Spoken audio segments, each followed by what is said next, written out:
Aujourd'hui, plongez dans les tranchées de la Première Guerre mondiale où les nations s'affrontent pour contrôler les différentes lignes de front. Dans Trench Club, vous incarnez un général de la Grande Guerre, en charge d'une armée prête à tout pour dominer l'ennemi et prendre le contrôle de bunkers stratégiques. Entre décisions tactiques, gestion de ressources et planification des attaques, chaque mouvement compte. La guerre est rude, mais chaque victoire sur le terrain vous rapproche du contrôle total. C'est un jeu pour 1 à 4 joueurs, des durées de partie de 120 à 240 minutes. Trench Club propose un très bon système de combat, ainsi qu'un défi stratégique à chaque tour. Vous allez utiliser vos tanks, vos unités d'infanterie, ainsi que vos batteries d'artillerie pour capturer et défendre vos positions. Mais attention, l'expérience des unités et l'armement de vos troupes auront un rôle crucial dans l'issue du combat. Votre objectif, dominer le champ de bataille, capturer des bunkers et anéantissez l'ennemi tout en gérant vos ressources et en maîtrisant les stratégies de la guerre. Un jeu où chaque décision compte et où la victoire dépend de votre habilité à penser plusieurs tours à l'avance. Un jeu profond et immersif signé Philippe K. Berger, il est aussi l'illustrateur du jeu, avec des miniatures détaillées et une immersion totale dans la Grande Guerre. Le jeu est édité par PKB Games. Trench Club vous plonge dans l'histoire de manière captivante. Préparez-vous à mener vos troupes à la victoire. Allez, on va voir comment ça se passe. Et on se retrouve avec le jeu. Donc là, ce que je vais faire, c'est que je vais vous expliquer les grandes mécaniques, sans rentrer dans tous les tenants et les aboutissants, mais que vous ayez une idée générale de comment le jeu fonctionne. Je vous parlerai ensuite du mode solo, qui est très bien conçu et qui permet de découvrir le jeu. Et on passe vraiment même de bons moments dessus. Moi, je me suis vraiment éclaté sur le solo. Et à la fin de la vidéo, je vous donnerai mon avis sur le jeu. Trench Club est un jeu de stratégie se déroulant pendant la Première Guerre mondiale. 4 joueurs jouent en 2 équipes. L'Allemagne et l'Autriche-Hongrie contre la France et la Grande-Bretagne. Mais vous pouvez également jouer seulement à 2 joueurs ou en solo comme je vous ai expliqué. Le but du jeu va être de conquérir 9 forts sur les 14 ou bien lorsque le camp adverse se rend, ce qui arrivera la plupart du temps. Là, le plateau n'est pas entièrement déplié. J'ai laissé une partie pliée sur ce côté-là que vous ayez pour les besoins de la vidéo. Il est également double face et il propose une autre surface de jeu avec de la neige de l'autre côté, ce qui rend le jeu encore plus complexe et qui est vraiment intéressant une fois que vous maîtrisez cette première map. Il est conseillé pour la mise en place que 2 joueurs alliés ne soient pas assis l'un à côté de l'autre. Chaque joueur va prendre une feuille comme ça avec ses différentes unités et va les placer aux différents endroits qui correspondent aux unités. Si vous jouez pour la première fois, il est recommandé d'abord de vous familiariser avec les différents types d'unités. Vous trouvez la figurine correspondante pour chacune des 10 sections et une figurine est placée sur chaque emplacement. À une exception près, l'infanterie, car il existe l'infanterie à cheval ainsi que l'infanterie régulière à pied. Ce sont les mêmes unités, à l'exception que leur vitesse de déplacement est différente. L'infanterie montée étant plus rapide. Tous les types d'unités sont les mêmes pour chaque faction, à 2 exceptions près. La France et l'Autriche-Hongrie disposent d'un obusier, alors que la Grande-Bretagne et l'Allemagne ont un canon de campagne. C'est une unité similaire, mais la figurine a un petit bouclier à l'avant. La deuxième exception concerne l'unité en bas à droite. En effet, il s'agit d'une unité spécifique à chaque pays, différente pour chaque faction. Le joueur avec l'Autriche et l'Hongrie commencera avec 3 bancs de guerre qui représentent de l'argent. Ensuite, vous allez distribuer ces jetons de départ. Comme vous voyez, ils sont face cachée et ont tous un numéro que vous retrouvez sur différentes sections du plateau. Vous distribuez face cachée 3 jetons de départ à chaque joueur. Chaque joueur prend ensuite ses 11 unités et les répartit comme il le souhaite en 3 groupes à placer sur ces jetons de départ. Cela définira les 3 armées avec lesquelles vous commencez. Vous pouvez bien entendu répartir les unités comme bon vous semble. Par contre, si c'est votre première partie, il y a une configuration de base qui est recommandée. Vous mettez l'infanterie montée, la voiture blindée et l'avion de chasse ensemble, l'infanterie, le char, l'obusier ou le canon de campagne et votre canon aérien sur le 2e jeton, et vous placez vos unités restantes sur le 3e jeton. Une fois que chaque joueur a défini ses 3 armées de départ, il va être temps de les placer sur la map.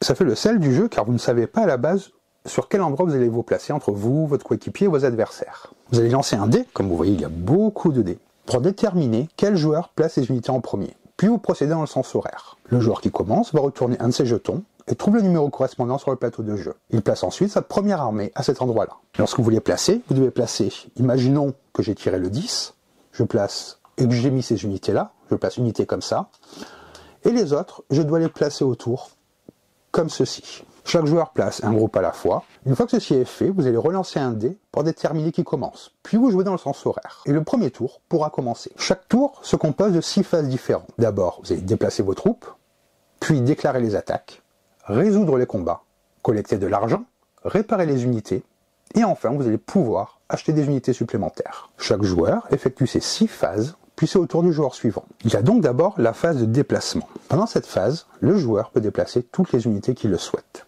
La distance qu'une unité peut parcourir dépend de sa vitesse et du type de terrain dans lequel elle se déplace. Vous retrouverez les différentes vitesses à chaque fois à cet endroit-là du tapis. Par exemple, ici, il y a 4 points de mouvement, ici 2, et ainsi de suite. Et vous retrouverez à cet endroit-là le nombre de points de déplacement de chaque unité pour plus de clarté. Les déplacements à travers les prairies vous coûtent 1 point de mouvement. Sur les routes, cela coûte 0,5 points de mouvement, et pour les forêts, cela vous coûte 1,5 points de mouvement. Si vous déplacez sur une case d'eau ou pour conquérir un fort ennemi, cela consomme tout votre déplacement. Entrer dans un fort allié ou embarquer dans un camion de transport, cela coûte un demi-point. Vous n'êtes bien entendu pas obligé de dépenser tous vos points de mouvement. Par contre, il faut savoir que les unités entourées par des ennemis doivent être particulièrement prudentes. Si une unité est adjacente à une unité ennemie 2 fois de suite, elle ne peut plus se déplacer. Par exemple, imaginons que nous soyons comme ceci. Si là je fais 1, ça fait un premier contact, là 2, ça ferait un deuxième contact, et je ne peux plus me déplacer. Il faut également noter que les soldats à pied peuvent capturer des forts neutres ou ennemis. Les soldats à pied sont toutes celles avec un personnage sur la figurine, c'est-à-dire l'infanterie montée, l'infanterie lourde, et finalement les tireurs anti-chars. Chaque fort possède 2 entrées, sur le côté droit et une sur le côté gauche. Pour conquérir un fort, un soldat à pied doit simplement entrer dans une de ces entrées du fort. Cela lui coûte l'ensemble de son tour de déplacement, ce qui signifie que l'unité doit déjà se trouver sur une case adjacente. Chaque entrée possède 4 cases adjacentes. Lorsque vous conquérez un fort, vous le marquez avec l'un de vos jetons drapeau pour indiquer qu'il est à vous. Par contre, faites attention, car l'ennemi peut aussi conquérir vos forts. Une fois qu'un soldat à pied conquiert un fort, toutes les unités ennemies présentes dans ce fort sont immédiatement détruites. Donc il faut faire attention à ne pas capturer un fort ou d'y laisser des unités s'il y a un soldat ennemi à pied adjacent à une des entrées. Vous avez également un moyen de déplacer plus rapidement vos troupes, en utilisant le camion de transport. Le camion peut transporter jusqu'à 4 soldats à pied ou unités d'artillerie. Ces unités éligibles sont marquées par un symbole correspondant sur la fiche que vous avez reçue en début de partie. D'abord, les unités montent dans le camion, une par une, pendant leur tour de déplacement normal. Ensuite, le camion de transport effectue son déplacement et il décharge toutes les unités sur des hexagones vides adjacents. Par contre, les unités que vous venez de faire sortir du camion ne peuvent pas se déplacer ce tour-ci. Une fois que ceci est fait, vous allez passer à la phase d'attaque. Vous allez d'abord déclarer les attaques. Il suffit d'annoncer à votre adversaire quelle unité attaque quelle cible et dans quel ordre. Les unités peuvent attaquer des unités adverses situées dans leur portée. Comme indiqué sur la fiche, vous avez à cet endroit-là une portée. Par exemple, lui ne peut tirer que à 3-4. Ici à 1. Donc vous devez bien faire attention aux unités que vous employez lorsque vous allez faire vos différentes attaques. Et par exemple, vous dites, cette unité attaque celle-ci, puis l'infanterie attaquera à son tour, ce canon attaque l'avion. Vous devez déclarer exactement toutes vos attaques. À noter, bien entendu, que les unités aériennes ne peuvent être attaquées que par d'autres unités aériennes, des canons anti-aériens ou de l'infanterie lourde avec mitrailleuse. Cela est également indiqué sur cette feuille-là avec un symbole de nuage pour vous le rappeler. Vient ensuite la phase de combat. Toutes les unités mentionnées lors de la phase précédente attaquent. Vous allez vous servir de cela qui va vous indiquer le nombre de dés à utiliser en fonction du nombre de dommages que vous avez pris. Les marqueurs que vous voyez ici se mettent sur les figurines là. Il y a ceux qui indiquent les dégâts, ce sont les gris, et les autres indiquent l'expérience que va gagner vos unités au fur et à mesure des combats. Une unité qui n'a pas pris de dégâts utilisera 12 dés, un dégât 11 dés, et comme vous le voyez ainsi de suite. Ici, c'est pour des attaques spéciales, comme des attaques de flanc, où vous avez des dés supplémentaires. Et pour savoir si ça touche, vous regardez à cet endroit-là. Par exemple, ici, cette voiture blindée, si elle n'a pas de dégâts, lancerait 12 dés, et tout ce qui est égal à 4 ou moins, touche. Si elle a assez d'expérience pour arriver là, ça sera 6 ou moins, et finalement, au dernier niveau, c'est 8 ou moins sur lesquels elle touche. C'est sur les petits chiffres que cela touche, et plus vos unités gagnent en expérience, plus elles toucheront sur des gros chiffres. C'est avec les dés 12 que vous faites les combats. Et ici, vous voyez le nombre de touches qu'il faut pour faire des dégâts. Par exemple, ici, avec une touche, elle prend un dégât. Avec 4 touches, elle prend 2 dégâts. Ici, vous l'utilisez si cette unité se trouve en forêt. Il faudrait ici, par exemple, 5 touches pour lui faire 4 dégâts si elle est en forêt. Il faut bien garder en tête qu'une touche n'est pas forcément égale à un dégât. Cela va dépendre de l'unité, et le nombre de dés que vous lancez dépend des dégâts que vous avez pris. Chaque fois que vous infligez des dégâts, vos unités gagnent un point d'expérience. Vous prenez le point d'expérience ici. Donc je vous rappelle, les gris pour les dégâts, blanc, jaune et rouge pour l'expérience. Et vous les mettez aux endroits prévus pour l'indiquer. L'unité est détruite lorsqu'elle reçoit son 6e point de dégâts. Les unités qui sont au corps à corps ou qui peuvent riposter, ripostent. C'est-à-dire que si vous êtes à une portée de 1 et que l'unité que vous attaquez a une portée de 1, les deux lancent les dés en même temps. Vous faites les combats unité par unité, c'est-à-dire déclaration par déclaration. Et s'il y a des unités qui peuvent riposter, vous lancez les dés en même temps. Si vous attaquez depuis une position stratégique avantageuse, vous obtiendrez des dés supplémentaires. Si une de vos autres unités est adjacente à l'unité attaquée, cela est considéré comme une attaque de flanc. Et vous obtenez 2 dés supplémentaires qui sont les dés rouges pour indiquer ce bonus. Si cette unité est directement opposée à l'attaquant ou si 2 de vos unités ou plus la soutiennent, c'est une attaque d'encerclement et à ce moment-là vous obtiendrez 3 dés supplémentaires. Une fois que toutes les attaques ont été résolues, on passe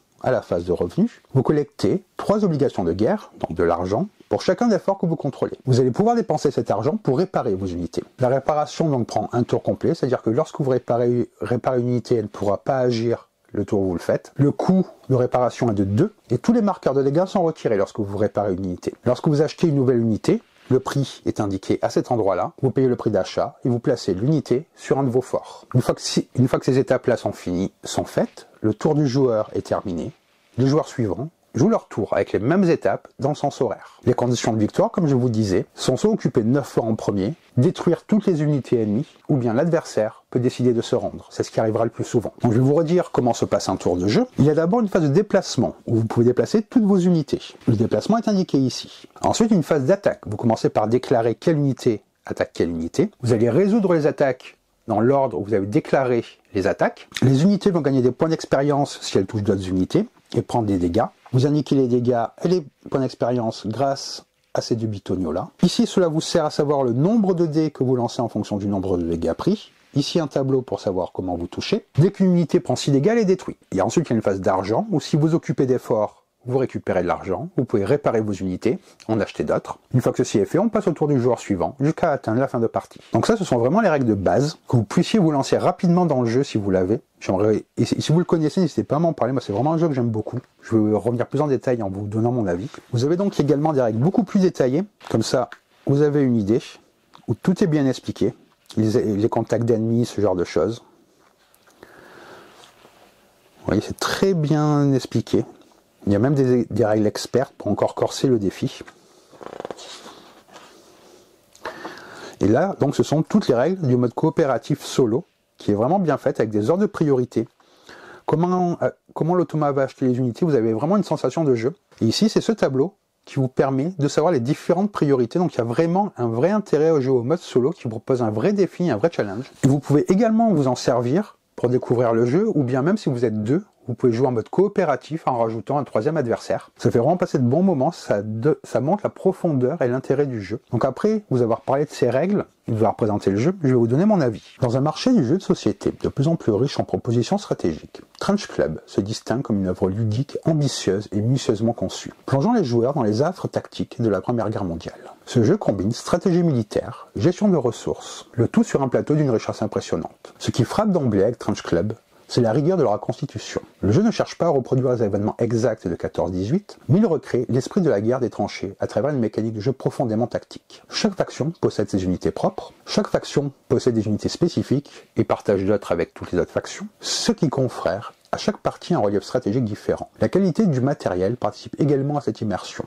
Les figurines sont agréables, les plateaux sont lisibles, et les marqueurs permettent une gestion fluide des phases de jeu. La direction artistique est sobre mais efficace. Elle évoque les tons terreux et métalliques du front, sans jamais tomber dans l'excès. La structure du jeu se décompose en 6 phases successives, qui rythment chaque tour de manière claire. Mouvement, déclaration des attaques, phase de combat, collecte de ressources, réparation des unités, et enfin achat de nouvelles unités. Ce découpage méthodique facilite la prise en main après quelques tours, même s'il peut paraître dense lors de la première partie. Chaque décision compte. Faut-il avancer à découvert pour capturer un fort au risque d'être encerclé ?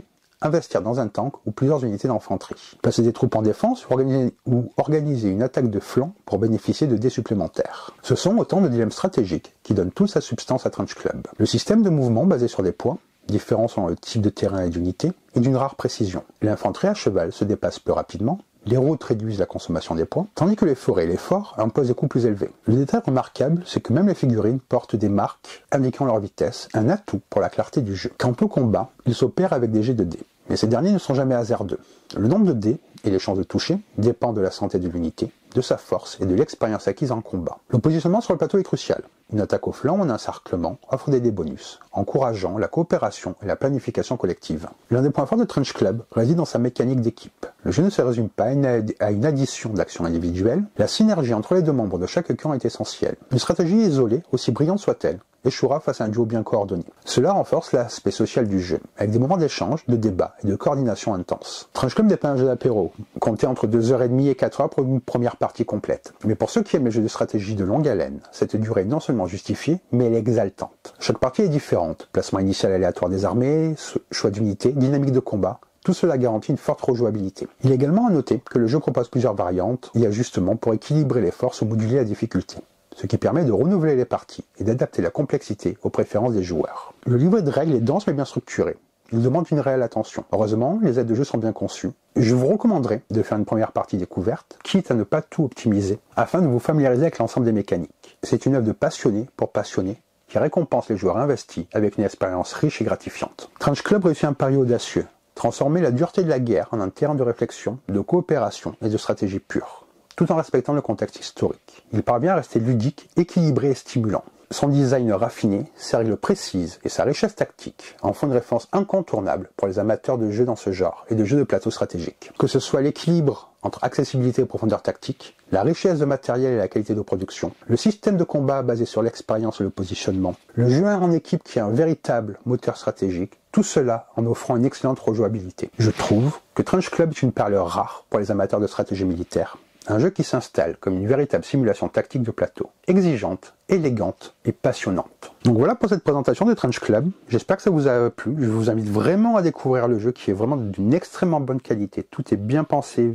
finement ciselé, c'est très équilibré. L'expérience est exactement ce qu'il faut pour rendre le côté où les unités vont vraiment progresser, vous allez vraiment le ressentir, ça va parfois vous donne envie de prendre des risques, mais ça reflète aussi ce que peut être la guerre, je trouve. C'est vraiment un jeu à découvrir de toute urgence selon moi. Donc si cette vidéo vous a plu, si vous l'avez trouvé utile, n'hésitez pas à laisser un commentaire, à vous abonner à la chaîne. Ça me fait plaisir et ça motive. Sur ce, je vous dis bonne partie et bon jeu!